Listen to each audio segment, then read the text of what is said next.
Question 10. Figure 11 shows a student launching a toy aeroplane. To launch the aeroplane, the student pulls on it to stretch the spring and then release it. So they've given us a diagram here, and in this diagram, you can see this is the spring that is being pulled backwards, and when you release this spring, the toy aeroplane will launch. Says just before the toy aeroplane is released, the spring has an extension of 0.12 meters. So this is the value of E extension. The mass of the aeroplane is 0.020 kg. That's the value of mass. And then it tells us that the spring constant of the spring is 50 newtons per meter. Calculate the maximum speed of the toy aeroplane just after it is launched. You need to find the value of maximum speed, and then it does tell us that you have to use the physics equations sheet. In this context, you have to remember it's about springs. When it comes to springs, there are two equations. One is F is equal to K times E, where force equals spring constant times extension, and the energy stored in the spring is given by half times spring constant times extension squared. But in this case, what is happening? The energy stored in the spring is going to change into KE.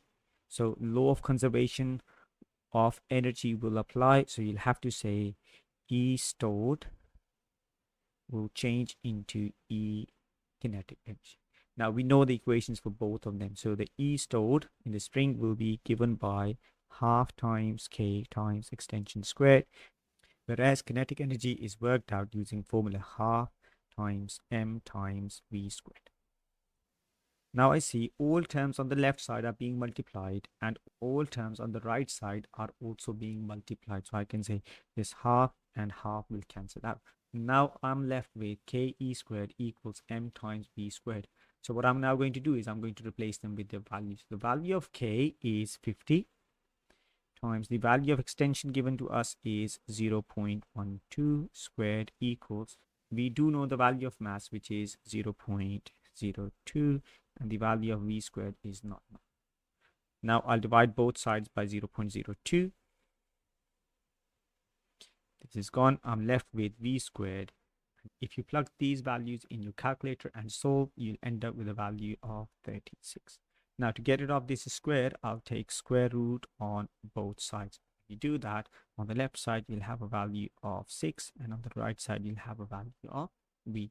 And because we worked out the value of speed, this will be in meters per second.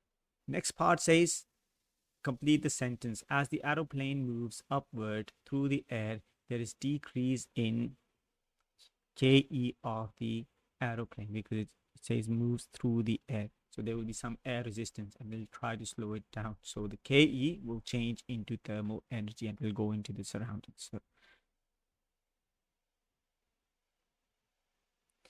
next part says give one factor which would increase the distance the toy aeroplane travels horizontally before hitting the ground.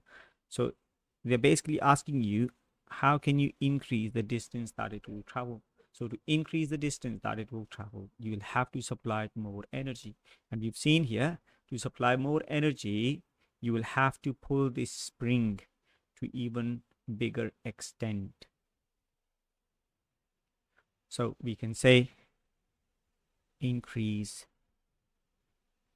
extension of the spring.